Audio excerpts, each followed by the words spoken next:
Olá, meus amigos do terceiro ano, tudo bem com vocês? Professor Sidney, para mais uma aula. Quero cumprimentá-los, reiterar esse cumprimento. Os meus alunos do terceiro ano, gosto demais de vocês, então quero ajudar tudo que eu puder, certo? Quero cumprimentar minha equipe aqui, que ajuda demais nestas aulas. Cumprimentar meu colega Isaías, sempre me ajuda, certo? Antes de nós começarmos a aula, preciso falar a vocês, não se esqueçam de acessar o Google Classroom, a plataforma lá, meus amigos, não se esqueçam de realizar aquelas atividades obrigatórias. Se surgir alguma dúvida, converse com o professor ali que ele vai te ajudar. Se você por algum motivo não tem acesso ao Google Classroom, vá até a escola lá. Eles vão oferecer o material para você, devolva para que você tenha presença e anota também, certo? Não se esqueça disso. Vamos lá? Então hoje nós veremos o que, meus amigos? Vamos aprender um pouquinho da obra A Hora da Estrela, de Clarice Lispector, maravilhosa obra, gosto demais. Vamos entender as estratégias argumentativas da autora. Vamos revisar algumas figuras de linguagem. Vamos praticar questões do Enem. Aqui, meus amigos, hoje uma coisa nova, quero ajudar vocês. Daqui a pouco eu falo. Vamos relembrar a licença poética, para que ela serve. Vamos entender as formas composicionais dessa narrativa, certo? Vamos entender os traços característicos dessa autora maravilhosa, Lispector. Vamos começar a ler a obra, pois dedico esta coisa aí ao antigo Schumann e sua doce Clara, que são hoje ossos, né? Então ela fez um eufemismo aqui, né? Hoje são ossos, quer dizer que eles morreram. Ai de nós, dedico-me à cor rubra e escarlate como meu sangue de homem em plena idade e, portanto, dedico-me a meu sangue. Repare sem vírgulas, meus amigos, aqui. Daqui a pouco nós falamos sobre isso. Dedico-me, sobretudo, aos gnomos, também sem vírgulas aqui, anões, sílfides e ninfas que me habitam a vida. Professor, o que é sílfides? Mulheres magras, certo? Dedico-me à saudade de minha antiga pobreza, quando tudo era mais sóbrio e digno, e eu nunca havia comido lagosta. Dedico-me à Tempestade de Beethoven. Muito legal a obra, né? Gosto demais dessa autora.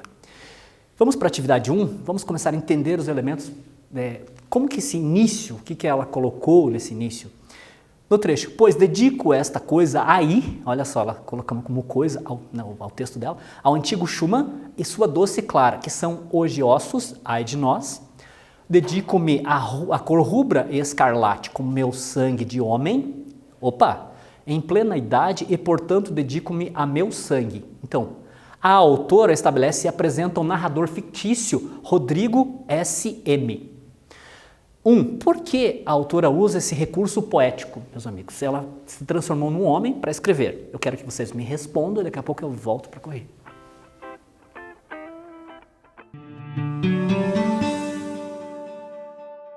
Vamos lá, meus amigos? Então, por que a autora usa esse recurso poético? Ela se configurou em forma de homem para poder escrever esta parte. Fez a dedicatória também.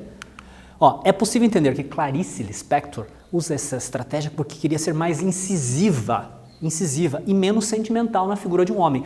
É natural que as mulheres pensem que os homens sejam mais ou menos sentimentais, né? O homem pode ser menos sentimental para a mulher, então ela quis usar um homem, uma característica de homem, para ser mais incisiva, né? Para poder pensar numa figura menos sentimental, ok? Vamos continuar a nossa leitura. Tudo no mundo começou com um sim. Uma molécula disse sim a outra molécula e nasceu a vida. Mas antes da pré-história, havia a pré-história da pré-história. Olha como ela brinca com as palavras, que gostoso isso. E havia o nunca e havia o sim. Sempre houve. Não sei o que, mas sei que o universo jamais começou. Que ninguém se engane, só consigo a simplicidade através de muito trabalho. Muito gostoso esse texto, né? Então ela brinca com a ontologia. A ontologia é que estuda a existência, né? Vamos para a atividade 2? No excerto, tudo no mundo começou com um sim. Uma molécula disse sim a outra molécula e nasceu a vida. Mas antes da pré-história, havia a pré-história da pré-história. E havia o nunca e havia o sim. Sempre houve. Não sei o que, mas sei que o universo jamais começou. Nesse trecho, o narrador estabelece questionamentos acerca da existência do ser e do mundo. Você saberia dizer com qual recurso linguístico ela faz isso, certo? Então, me respondam, daqui a pouco eu volto para corrigir.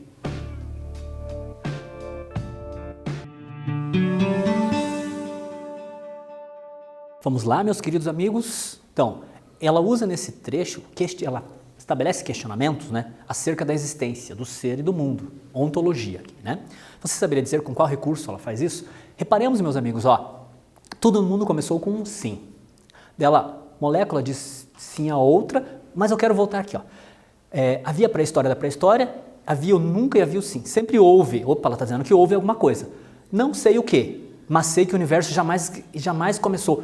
Como ela diz que uma coisa que existe, houve, e depois ela diz que não. Isso a gente chama de paradoxo. Paradoxo é uma coisa absurda. Só lembrarmos, por exemplo, quando eu falo para vocês assim, lembramos da obra de Luiz Camões, uma música do Legião Urbana que diz, ferida que dói não se sente. Como pode algo, né, uma ferida doer e não se sentir? Isso é paradoxo, oxímoro. Então é esse recurso que ela usa aqui, para manter a estratégia discursiva. No início da obra, ela traz reflexões para quem está lendo, para ela mesma, mas para quem está lendo também. Ela quer trazer o leitor junto com ela para debater, para refletir sobre aquele tema, fazendo com que os leitores reflitam com ela, certo? Legal isso, muito bacana. Vamos para o primeiro quiz. No excerto, que ninguém se engane, só consigo a simplicidade através de muito trabalho. Essas são as frases célebres de Clarice Lispector, é muito comum, a gente conhece muitas frases maravilhosas dela. Há um uso da colocação pronominal. Nesse sentido, o vocábulo se, A pode ser posposto, caracterizando o ênclise. B pode ser anteposto ao vocábulo que. O que vocês acham, né? C não pode ser posposto ao vocábulo ninguém, aqui, onde ele está. B foi puxado por uma palavra atrativa, ninguém. Então, me responda, por favor, daqui a pouco eu volto para corrigir.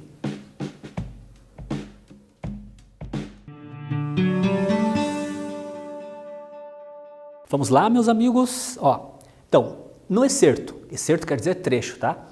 Que ninguém se engane. Opa, é aqui com aquele C que nós vamos brincar. Há um uso da colocação pronominal. Nesse sentido, o vocábulo se, o que ele acontece com ele? As palavras atrativas, nós vimos em aulas anteriores a respeito dos advérbios. Ninguém, uma palavra é um advérbio, é atrativa, ela atrai, certo? Atrai o pronome. Então, pode ser posposto? Aqui, posposto, se ele poderia ficar aqui depois. Não, não pode, porque a palavra atrativa, ela puxa o pronome para ela. Pode ser anteposto ao vocábulo que? Aqui, anteposto ao que? Não, não pode. Não pode ser posposto ao vocábulo ninguém? Ele já está ali, então ele deve ficar ali. Foi puxado por uma palavra atrativa? Sim, esta é a resposta, ok? Vamos continuar nossa leitura. Enquanto eu tiver perguntas e não houver respostas, continuarei a escrever. Ela faz questionamento. Lembra que ela falou a respeito da ideia, discute a respeito do ser, da existência, do universo, das pessoas. Olha que legal. E aqui ela fala, se eu tiver perguntas, ainda vou continuar escrevendo. Como começar pelo início, se as coisas acontecem antes de acontecer. Se antes da pré-história já havia os monstros apocalípticos, se esta história não existe, passará a existir. Pensar é um ato. Sentir é um fato. Os dois juntos, sou eu que escrevo o que estou escrevendo. Deus é o mundo. A verdade é sempre um contato interior inexplicável. A minha vida, a mais verdadeira, é irreconhecível, extremamente interior e não tem uma só palavra que a signifique. Vamos para o segundo quiz agora. No excerto, enquanto eu tiver perguntas e não houver resposta, continuarei a escrever. Como começar pelo início se as coisas acontecem antes de acontecer? A poetisa condiciona o ato de escrever com respostas não encontradas anteriormente. Logo, é possível entender que as respostas não foram encontradas. O que nós podemos entender? A. Lispector quer trazer espaço ao debate, promovendo uma visão pessoal e íntima da existência, epifania. B. Lispector apenas não quer evidenciar seu lado emocional e faz isso com maestria, roteirismo. C. Lispector, por fazer uso de perspectiva intimista, não pretende escrever muito. E D. Lispector quer apenas ser breve, quer ser rápida. Então, me respondam, meus amigos, daqui a pouco eu volto para a gente corrigir.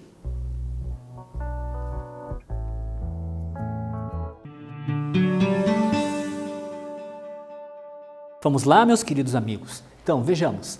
No excerto, enquanto eu tiver perguntas e não houver resposta, continuarei a escrever. Ela fala, enquanto existir aquele questionamento, ela vai continuar escrevendo. Como começar pelo início? se as coisas acontecem antes de acontecer. A poetisa condiciona o ato de escrever com respostas não encontradas anteriormente. Logo é possível entender que... O que nós podemos entender? Lispector quer trazer espaço ao debate, ela quer trazer o leitor para pensar junto com ela, né?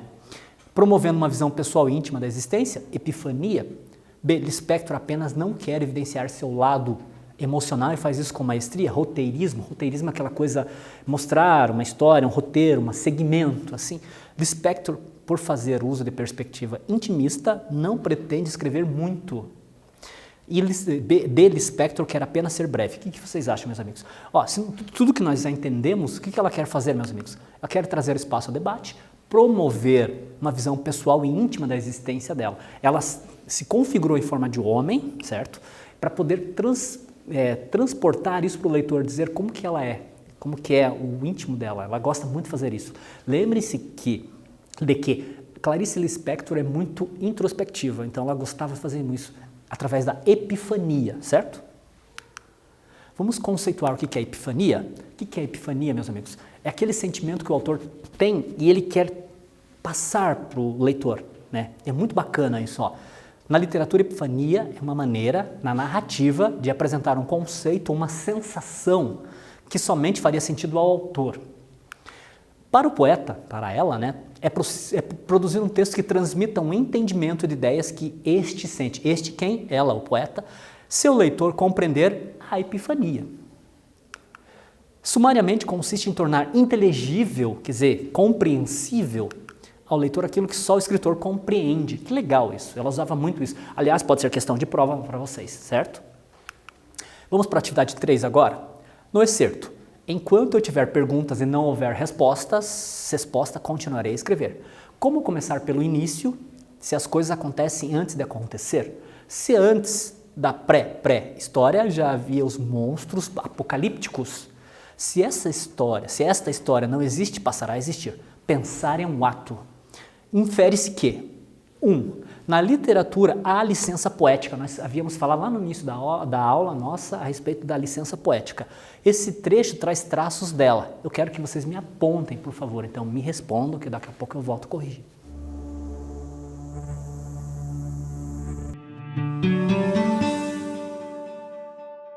Vamos lá, meus queridos amigos? Então, na literatura, a licença poética, né, nesse trecho nós temos alguns traços delas. Quais são? Vamos ver. Eu trouxe para vocês aqui. Ela permite ao autor criar palavras com duplo prefixo aqui. Nós temos pré-história. Olha só, que legal. Ela quis dizer que antes da pré-história existia uma pré-história. Então ela colocou 2 prefixos. Isso daí é a licença poética. Deixa o autor, o poeta, trabalhar com esses elementos. Que legal. E bem como, meus amigos, olha só, nós podemos usar vírgulas nas orações, nós não precisamos usar vírgulas em orações. Lembra que eu comecei a pontuar alguns trechinhos ali, falei, faltam vírgulas aqui, faltam vírgulas ali. Então, a licença poética deixa o autor trabalhar com esses elementos. Que legal isso, não? Então vamos lá, continuar a nossa leitura. Meu coração se esvaziou de todo desejo e reduz-se ao próprio último ou primeiro pulsar. Olha de novo aqui o paradoxo. Como uma coisa pode ser última e primeira ao mesmo tempo? Paradoxo, uma coisa absurda, acontece de forma concomitante, instantânea, rápida, mas é absurda, não pode, então é paradoxo. A dor de dentes que perpassa esta história deu uma fisgada funda e plena boca nossa. Então eu canto alto, agudo, em uma melodia sincopada e estridente. Sincopada é uma coisa que dá pausas, que elimina alguns trechos, ou digamos assim, palavras, por exemplo, podem, se elas forem síncope, elas retiram alguns elementos da palavra. Na música é uma nota que passa no outro compasso, então é uma espécie de uma pausa ali, mais ou menos isso. É a minha própria dor, eu que carrego o mundo e a falta de felicidade. Felicidade? Nunca vi palavra mais doida, inventada pelas nordestinas que andam por aí aos montes, certo? Então vamos para a atividade 4, meus amigos. No excerto, então eu canto alto, agudo, uma melodia sincopada e estridente. É a minha própria dor, eu que carrego o mundo e a falta de felicidade. Felicidade? Quando ela diz eu que carrego o mundo, há uma partícula muito usada espontaneamente por todos nós, meus amigos, inclusive por ela. Inclusive ela usa muito, Lispector usa muito. mas pouco conhecida gramaticalmente pelas pessoas. A gente usa naturalmente assim, mas não entendemos. Então eu quero que vocês me respondam e daqui a pouco eu volto para a gente ver qual é, certo?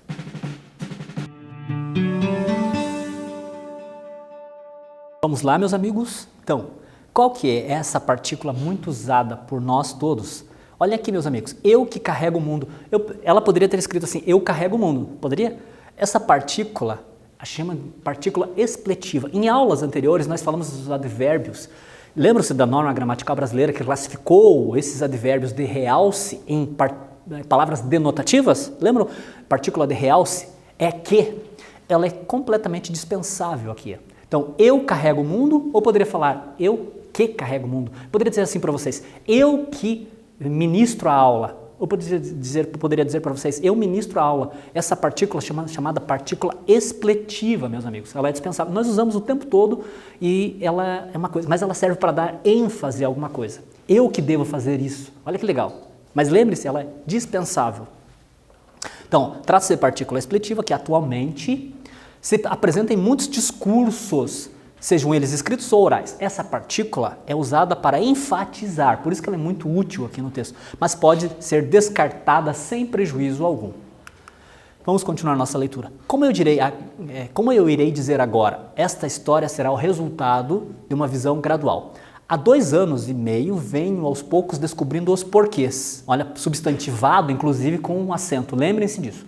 É visão da iminência de que? Quem sabe se mais tarde saberei. Como que estou escrevendo na hora mesma em que sou lido? Só não inicio pelo fim que justificaria o começo, como a morte parece dizer sobre a vida, porque preciso registrar os fatos antecedentes. Eu trouxe esse começo do texto da nossa obra, mais falando exatamente do que a nossa querida escritora quis dizer. Ela trabalha no início da obra os questionamentos a respeito da existência e tal. E depois vem a narrativa, a história de Macabeia, que era uma menina muito, digamos assim, perdeu os pais muito cedo, enfim. E ela teve um namorado, depois perdeu o namorado por uma amiga. Então ela ficou muito triste, então ela tenta representar esses elementos todos. Então, por isso que ela questiona muito bem essas coisas aqui, ó. Na atividade 5 do Enem, agora, meus amigos, por favor, eu quero pedir autorização a vocês, eu quero ajudar vocês. Quando vocês forem responder uma questão do Enem, meus amigos, eu quero que vocês usem esta estratégia que eu vou apresentar agora, certo? Não precisamos ler o texto de forma rápida, não precisamos ler o texto que é, digamos, demorado, assim, tem que ser ágeis. Vocês vão ter mais ou menos 4 minutos para responder as questões, então nós precisamos ser breves. Então eu vou passar umas técnicas bacanas do Enem para vocês, certo? Vamos lá. Vou ler o texto aqui, significamos o seguinte, não precisamos ler tanto texto. Tudo no mundo começou com um sim. Uma molécula disse sim a outra molécula e nasceu a vida. Mas antes da pré-história havia a pré-história da pré-história e havia o nunca e havia o sim. Sempre houve. Não sei o que, mas sei que o universo jamais começou. Enquanto tiver perguntas e não houver respostas, continuarei a escrever. Como começar pelo início? Se as coisas acontecem antes de acontecer, se antes da pré-história já havia os monstros apocalípticos, se esta história não existe, passará a existir. Pensar é um ato, sentir é um fato. Os dois juntos sou eu que escrevo o que estou escrevendo. Certo, meus amigos? Por que eu trouxe esse trecho, pessoal? Esta questão é do Enem de 2013, é uma questão do Enem mesmo, tá? Então, eu quero que vocês, vamos ver as técnicas usadas para responder questões, certo? Vou continuar o texto aqui, ó. É visão da iminência de que? Quem sabe se mais tarde saberei? Como que estou escrevendo na hora mesma em que sou lido? Só não inicio pelo fim que justificaria o começo, como a morte parece dizer sobre a vida, porque preciso registrar os fatos antecedentes. Aqui a pergunta, a enunciado, o Enem perguntou assim, lá no enunciado. A elaboração de uma voz narrativa peculiar acompanha a trajetória literária de Clarice Lispector, culminada, quer dizer, que encerrou-se, né, com a obra Hora da Estrela. Por que culminada? Porque foi o ano da morte dela, ano da morte da escritora. Nesse fragmento aqui, nota-se essa peculiaridade, porque o narrador, o que aconteceu com ele? O narrador fez o quê? A. Observa os acontecimentos que narra sob uma ótica distante, sendo indiferente aos fatos e às personagens. B. Relata a história sem ter tido a preocupação de investigar os motivos que levaram aos eventos que a compõem. C. Revela-se um sujeito que reflete sobre questões existenciais e sobre a construção do discurso? O que vocês acham? D. Admite a dificuldade de escrever uma história em razão da complexidade para escolher as palavras exatas? E. Propõe-se a discutir questões de natureza filosófica e metafísica incomuns na narrativa de ficção. Meus amigos, essa questão é legal para a gente poder responder. Eu quero que vocês entendam. Há uma estratégia muito bacana, eu quero passar essa estratégia para vocês. Somente os alunos do Aula Paraná vão ter. Vocês vão sair na frente dos outros alunos, eles vão responder as questões de forma natural, como todo mundo faz. Vocês vão responder as questões de forma completamente diferente. É assim, então me respondam daqui a pouco, daí eu vou passar a técnica para vocês. Show de bola?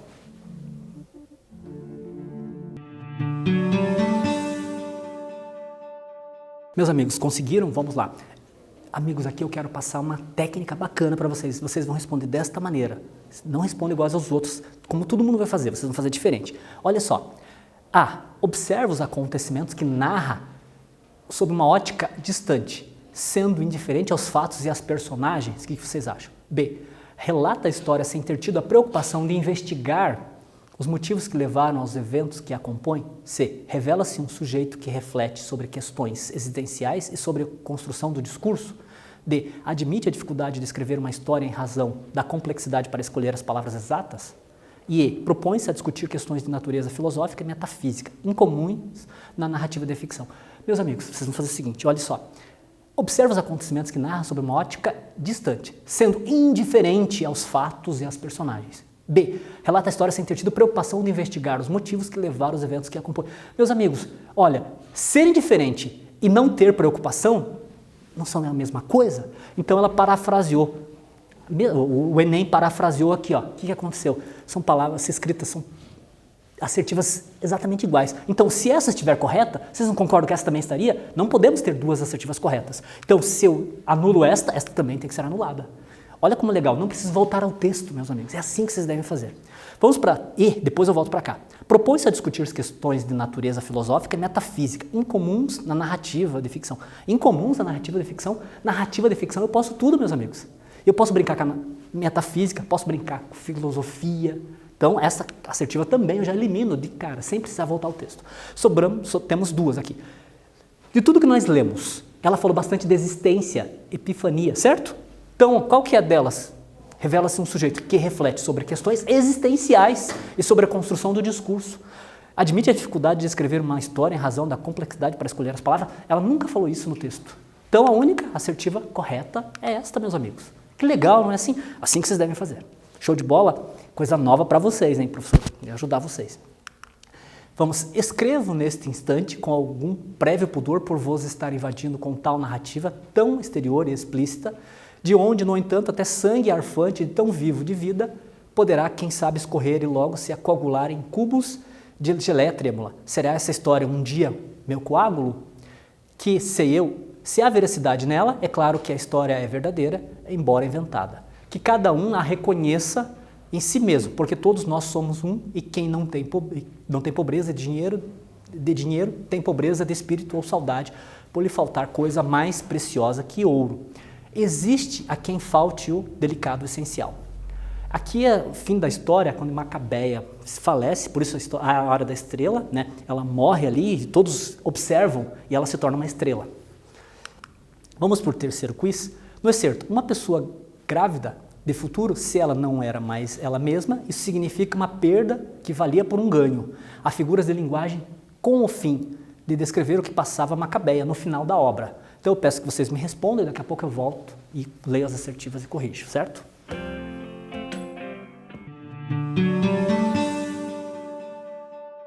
Vamos lá, meus amigos. Ó. Então, o que há aqui? Qual a figura de linguagem usada aqui? Ó? Pessoa grávida de futuro. Grávida de futuro quer dizer que tem uma esperança, né? Então, ó, não há uma metáfora, há uma sinestesia. Vocês também devem responder as questões do Enem assim, meu amigo. Observem os conceitos, já vão direto para eles. Há sinestesia aqui? Sensações? Não. Há uma metonímia, aquela parte pelo todo? Também não. Há uma perífrase? Perífrase é escrever com mais palavras aquilo que é parafrasear com mais palavras, é mais ou menos isso. Então, a única coisa que nós temos aqui, meus amigos, é uma metáfora gravídica, ó. E também temos um paradoxo. Ó, significava uma perda que valia por um ganho. Como alguma coisa pode ser uma perda e um ganho ao mesmo tempo? Então, um paradoxo, certo? assim que nós respondemos as questões. Show de bola? Técnicas para responder questões no Enem. Hoje o que nós fizemos, meus amigos? Clarice Lispector é uma das mais célebres escritoras brasileiras. Pertence à terceira geração de 45. Ficou conhecida pela construção de personagens de forma intimista, a ideia de introspecção, e pelos processos de epifania presentes em suas obras, certo? Trouxe algumas frases aqui, nós vimos uma delas, né, que ninguém se engane, só se consegue a simplicidade através de muito trabalho. Mas tenho medo do que é novo e tenho medo de viver o que não entendo. Olha que legal, forte isso, né? Aqui está a referência à nossa obra, certo? O que nós vimos hoje, meus amigos? Aprendemos um pouco da obra A Hora da Estrela, entendemos as estratégias argumentativas da autora, revisamos algumas figuras de linguagem, praticamos questões do Enem, não se esqueça daquela técnica, relembramos a licença poética, entendemos as formas composicionais da narrativa, entendemos os traços característicos de Lispector, certo? Então, meu muito obrigado, meus amigos, até a próxima aula.